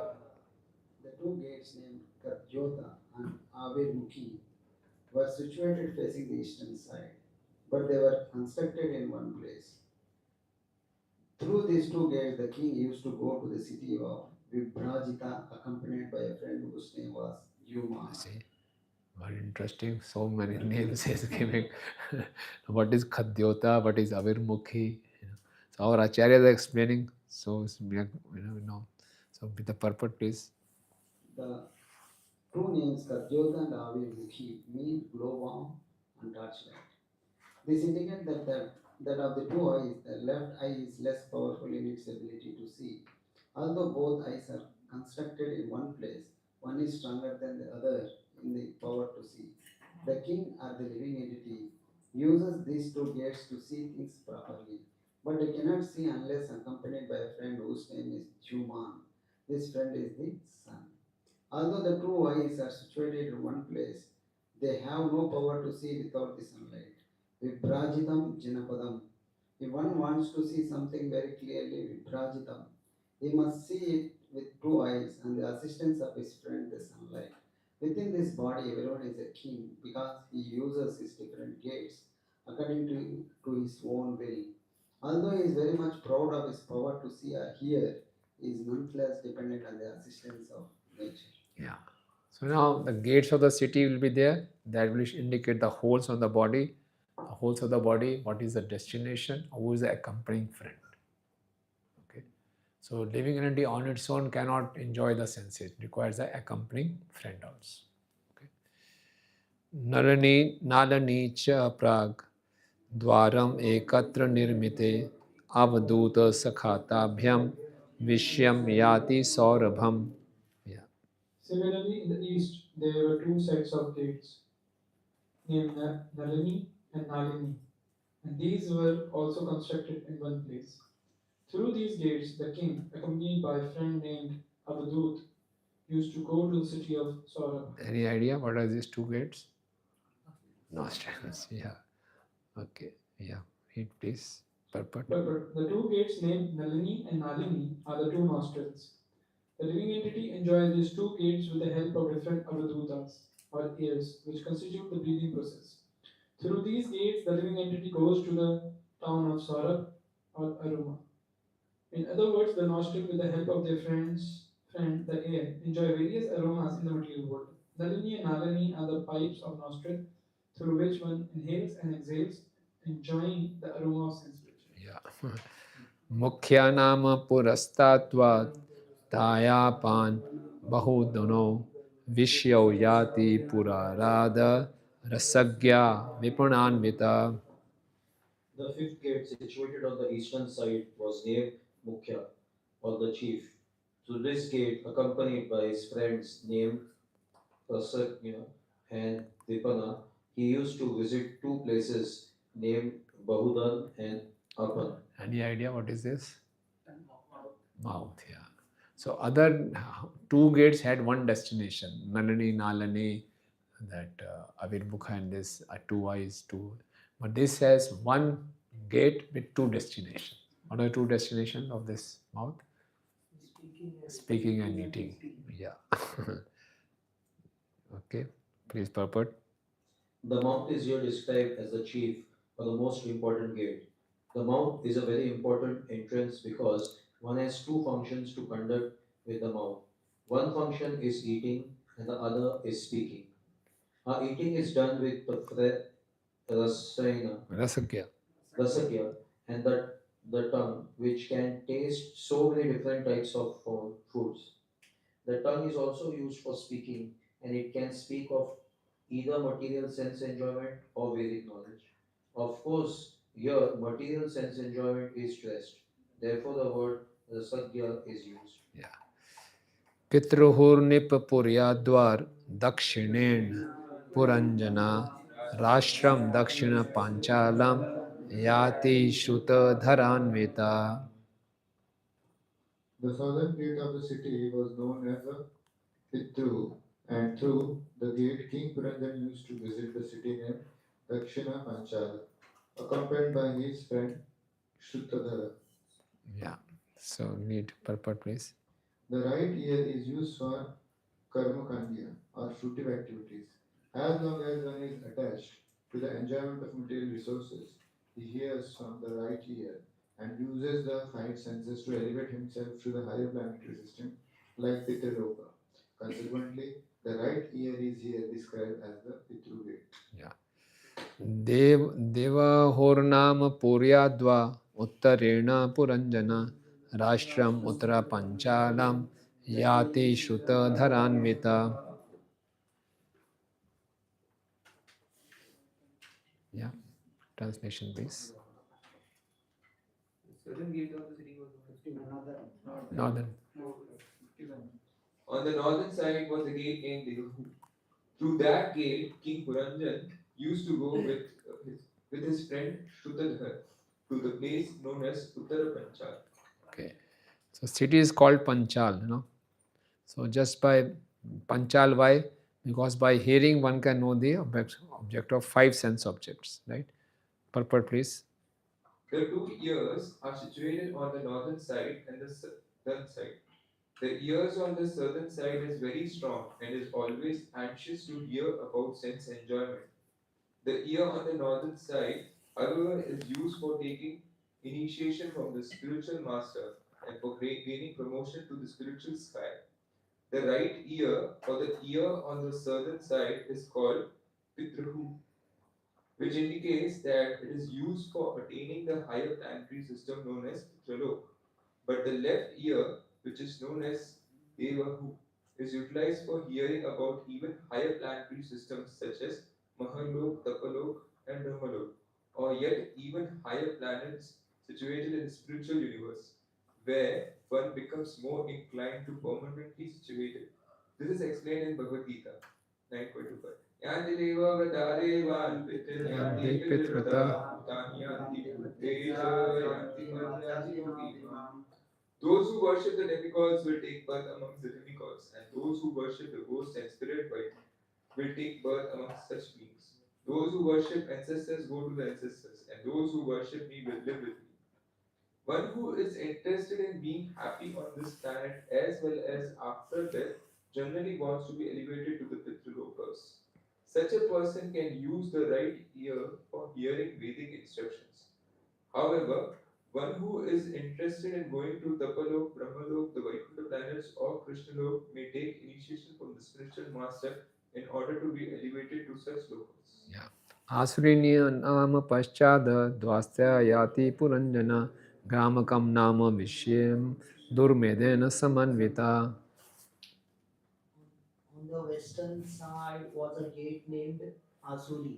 Through that gate, King Purandana used to go to the city of Ramaka accompanied by his friend Durmada.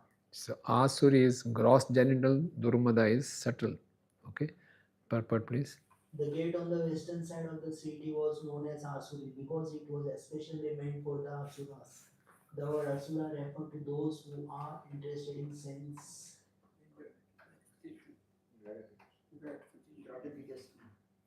gratification, especially in sex life, to which they are overly attracted. Thus, Puranjana, the living entity, enjoys himself to his greatest satisfaction by means of the genitals. Consequently, he used to go to the place known as Gramaka. Material sense gratification is also called Gramya, and the place where sex life is indulged into a great extent is called Gramaka. When going to Gramaka, Puranjana used to accompanied by his friend Durmada. The word Vishaya refers to the four bodily necessities of life: eating, sleeping, mating, and defeating. The word Durmadena may be analyzed in this way. Dura means dushta or sinful, and Mala means madness. Every living entity who is in contact with material nature is called Mada or mad. It is said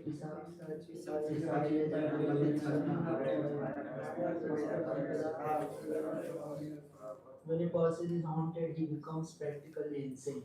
When one is in an insane condition, he speaks all kinds of nonsense. Thus, to become engaged in sense gratification, one has to accept a friend who is durmada or badly affected by the material disease. The words Asuri Nama Prashad Druha are significant in another sense. The sunrise is first visible from the eastern side, the Bay of Bengal, and gradually it progresses towards the west. It is practically experienced that people in the west are more addicted to sense gratification. Sri Chaitanya Mahaprabhu himself has certified Pachimena Lokas the more one goes to the western side, the more he will find people disinterested in spiritual life. He will find them behaving against the Vedic standards. Because of these, people living in the West are more addicted to sense gratification. In this Bhagavatam, it is confirmed Asuri Nama Paschatva. In other words, the population of the western side is interested in an Asuri civilization, that is, a material way of life. Lord Chaitanya is consequently wanted this Krishna consciousness movement to be reached on the western side of the world so that people addicted to sense gratification might be benefited by his teachings. What a wonderful analysis Prabhupada has done. Paschad word, Durmada word, Durmada means dusht, sinful. The moment we come in contact with the material nature, we are mad, and as well as sinful also. Last verse will do that because it will complete the section. Nritri nama paschadvas taya yati puranjana vaishasamnam vishayam lubdakena samanvita. Another gate on the western side was known as Nritti. Puranjan used to go through this gate to the place known as Vaishasa, accompanied by his friend Lubdaka. Okay, yeah. Purport. There is a reference to the rectum. The rectum is supposed to be situated on the western side of the eyes, nose, and ears. This gate is especially meant for death. When an ordinary living entity abandons his present body, he passes through the rectum. It is therefore painful. When one is carried by nature to evacuate, one also experiences pain. The friend of the living entity who accompanies him through this gate is named Lubdaka, which means greed.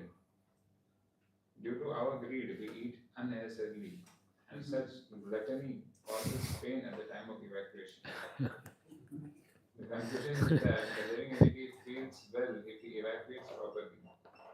This gate is known as Nritti or the painful gate. Yeah, okay. So, right. So it is said. You see, it's so important. It also said the Vayu which pushes down for help in evocation is called Apan Vayu. So the Pran Vayu also depends on the Apan Vayu. So if you're not able to evocate properly, we won't feel good. It's so important.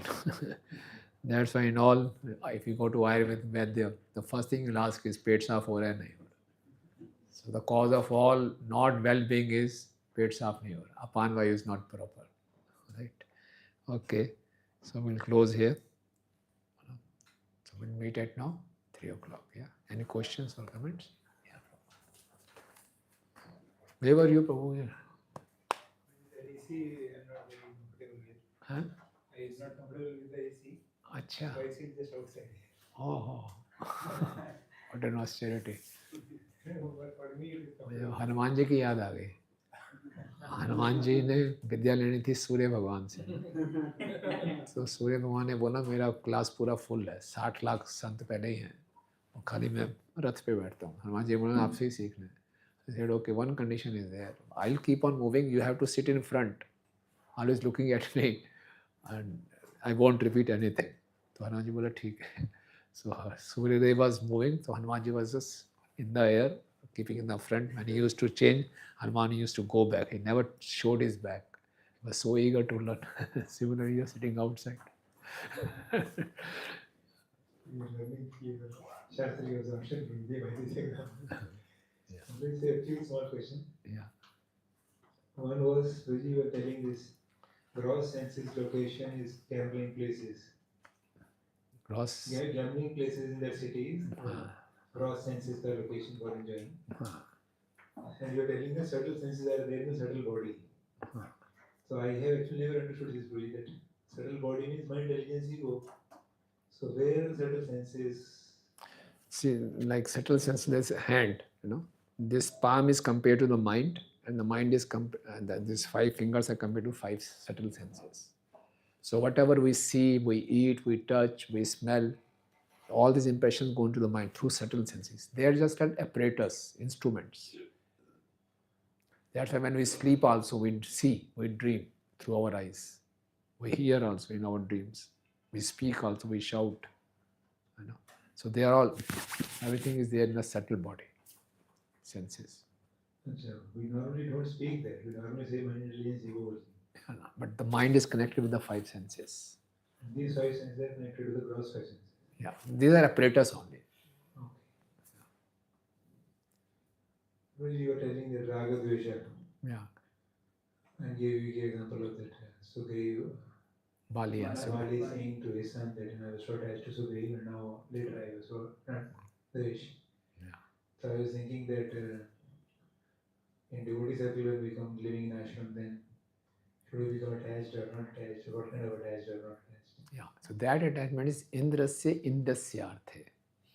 Because if someone is helping me in sense gratification and get attached, that kind of attachment is not good for our spiritual upliftment. Prasangam ajanam pasham atmana kavya vido saya sadhushkirto moksha dvaram apavritam. But when the center of our cause of our attachment is Krishna or spirituality, then it's moksha dvaram apavritam. It opens the door of liberation. But if we are getting attached with each other because we have some common enemy or some politics or some non-Krishna conscious things, then it is harmful. So really initially when somebody joins, then a lot of his shelter comes from exchanging prasadam or some help, gross level help from the devotees, and that he feels so nice. Yeah, so that is that is helping us in Krishna consciousness, helping in service, helping getting adjusting to the ashram. Then I become attached and sheltered in that material helps. Somebody is taking care of healthy, unhealthy situation of mine. Sick, when I'm sick. Yeah, so it's not material, it is spiritual. Because the other person is helping us so that I can perform my Krishna consciousness nicely. So that's a spiritual. That's Krishna is in the center, service is in the center. Next very text 27 purport this time was there. As long as the vital life force is there, the mind works. Yeah. And under the mind, senses work. And under senses, then give rise to so many material desires. So then here, vital force, उसके under mind, उसके under senses, उसके under desires. So intelligence का concept कहाँ आता है in this picture में? Actually, mind is sometimes used in a very gross sense, subtle body. Atma, mind, body, intelligence. Sometimes the subtle body is called mind, sometimes subtle body is called intelligence. So my question was then, who is getting this desire to enjoy this gulab jamun? Soul is getting it passing through intelligence or mind? How mind can get? Mind is better, dead better. Yeah. So all this mind, intelligence, false ego, they are inanimate, they are dead matter because the soul only has desire. But because the soul, the nearmost, Prabhu says that nearmost neighbor of the mind, soul is intelligence. So we identify ourselves with our mind and intelligence. And that's how only soul has a desire. Because for so long, for time immemorial, I'm identifying myself with the mind and intelligence. So I think I need gulab jamun. By eating gulab jamun, I'll be happy. So it is expressed through mind and intelligence. This only was question that recently I was reading with devotees, I could not, and they said, I am connecting myself with mind or intelligence? Both, actually. The desires, thinking, feeling, willing will come in mind. And how to fulfill that planning will be done by intelligence. So then for Chitta. Chitta is even subtle mind, more subtle part, where the impressions are stored. So mind will refer to Chitta. What kind of impressions? Last time I had in Gulab Jamun, it was very nice. So I want one more Gulab Jamun.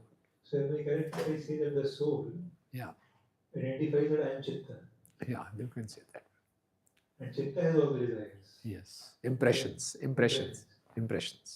And through these impressions, mind desires. Soul, it is expressed through mind. So impressions are there in Chitta, and because of the impressions, who gets the desire, Soul is residing in the Chitta, so they become active. All those impressions become active. And the mind is also become mind, all intelligence, everything becomes active.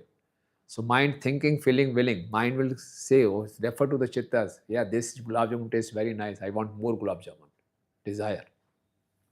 So mind is desiring because you think Through mind. Soul is desiring through mind. You can say. Because presently now the soul is in inactive stage. In a compressed phase. So through mind intelligence only the soul is working. Once we get liberated, the soul will work on its own. so Chitta is having the impressions. Yeah. And we are clubbing together Chitta, mind, intelligence. Yeah. Okay, they have impressions also and they have feeling and willing also. Yeah. So they are only acting. Yeah. And then senses are the next. Yes. Thank you. And 35 purport this line was there. When the living entity gives up the material body, the vital force still remains intact. Yeah. And is carried to another material body. Yeah. We have heard only subtle body goes next. Same thing. The prana is it's not that life force, soul's energy, life force is there now. Pran vayu. Pran chale gaye. Soul gives means pran gaye. So the prana carries the soul and subtle body. It's a part of subtle body, you can say. Guruji, you're telling this. Jnani will have three. Yeah. Jnani yogis have three things. Yeah. Bhakti, sadhana and sadhya. Yeah. So I was thinking that Jnani ki sadhana mein included hai kya? To meditate and focus on sadhya also. Yeah. Because हमारे भी तो हम तो साधना पे focus नहीं करते हैं तो साधना भी करते हैं वो भी साधना भी करते हैं सिर्फ No. Why we are focusing on sadhana? Because we don't want to get sadhya. We know that sadhya तो अपने byproduct मिलेगा ही. We do our sadhana properly, so we focus on sadhana. Similarly, they may also be doing only sadhana पे focus. No. Why we read Bhagavatam? To develop attraction for Krishna. To develop attraction for the holy name. So we keep on reminding ourselves of the prayojan. Daily we repeat, Jivan ka lakshya Krishna prem. We try to motivate ourselves. We don't get motivated, that's a different thing. But we again remind ourselves, what is the purpose of my life? So we also focus on obviously. Which is same sadhana sadhya. That is why we are Satvika buddhi. Gradually. Yeah, we can be. Guruji, you are telling this actions or senses are active even during sleep. Yeah. So, for example, desires. We have so many desires.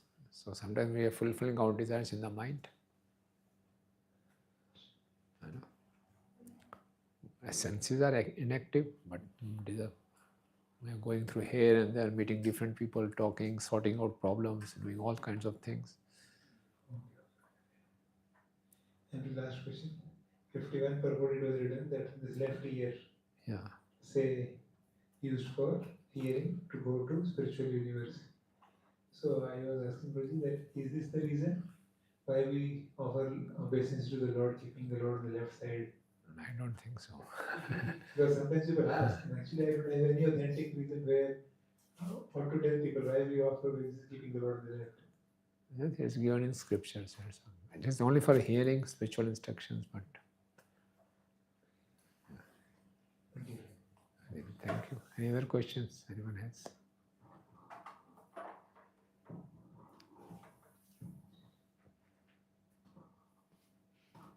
There's this three stages are described in Jagrata, Sapna, Susupti.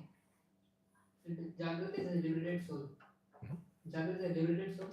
No, not limits. Any condition soul. Jagrata means waking state, and I am working around in this context. In this context, like that. Or in general, that 5 stages are told, and then here only 4 are told. Yeah.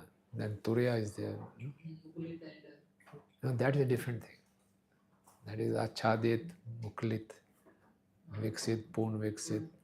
That is different thing. State of consciousness. There's a different way. Here there is a Jagrit, Swapna, and Suswapna, and then Turiya. Now, Turiya is a transcendental state. So Jagrit, Swapna, Suswapna is all conditioned state. Jagrat, Sapna, Sapna. Conditioned state. The Sapna means the action of sleeping, or it's like the Sapna means the gross dream when we are working like this, and the subtle dream also. No, all three are conditioned. Jagrit also gross dream, Swapna is dream, and Suswapna is deep sleep without dream. So all three are conditioned state. Turiya is liberated state. So then this another stage occurs after that, that is Turiya. Yeah. Okay. Okay. Clear? You have a question? Yeah. So just like what you said earlier, as we have these gross instruments, for example ear, so we have gross instrument ear can hear the gross sound vibration. So what is there in the case of the ghostly body, while subtle bodies?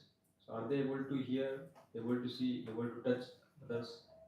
What happens to them? Yeah. They talk also. Ghosts also talk. They also eat, but they need some support. So I mean, they want to express their feelings, so they enter into a body. Through that they talk. So that's why they suffer. They have a desire because they don't have instruments, so they can't. So that's why they need some support. They enter into someone's body, and through that they act. But as they can hear, so they should be able to touch also. Yeah, sometimes they touch, we feel something. Sometimes they come and they beat person, they throw things around here and there. They create all kind of nonsense also. What is your exact question? I have not seen that example. You have not seen? Very fortunate. You see? Sometimes when ghosts are there, they throw stones. Don't go into this building, the ghost is there. They really harass people. And Bhaktivinoda Thakur and Bhakti Siddhanta Thakur Maharaj once stayed in a temple in the night. When they came out in the morning, all the villagers told them, you stayed in this temple, there was a Brahm Rakshas. Yes. He used to throw stones at the people. Yes, he also threw stones, but we delivered him by chanting Hare Krishna. They said like that. So I also experienced this. So ghosts do that. But they are not able to fully express themselves. They are not going to satisfy their desires. So they need that's why they need some other body. So when they are too much harassed, they can create some problem, but they are not able to fulfill their desires. For that they need some this sense instruments. So that's why they enter into gross body, and through that they satisfy their desires. And when they hear the sound vibration, like this pure sound vibration, holy name, yeah, when they go around the holy dhams, yeah, then they do. So don't they get purified? Yeah, that's why they get purified. They get purified. But then Bhaktivinoda Thakur, when he went in that temple, that was temple environment. Yeah. That was Brahma Rakshas in that. A Brahma Rakshas, yes. And he was a Brahman Pujari of that temple. And he was chanting Hare Krishna also. So they were surprised. Why by chanting Hare Krishna he became Brahma Rakshas? Then Bhaktivinoda Thakur asked, what was his character? The character was not good. He was breaking all regulatory principles and chanting Hare Krishna. So that's why he became Brahma Rakshas. And he got delivered by hearing Hare Krishna only. That's thank you. Jai. Jai Srila Prabhupada ki Jai. Anand Koti Vaishnava Vrinda ki Jai. Jai Gaur Premanand.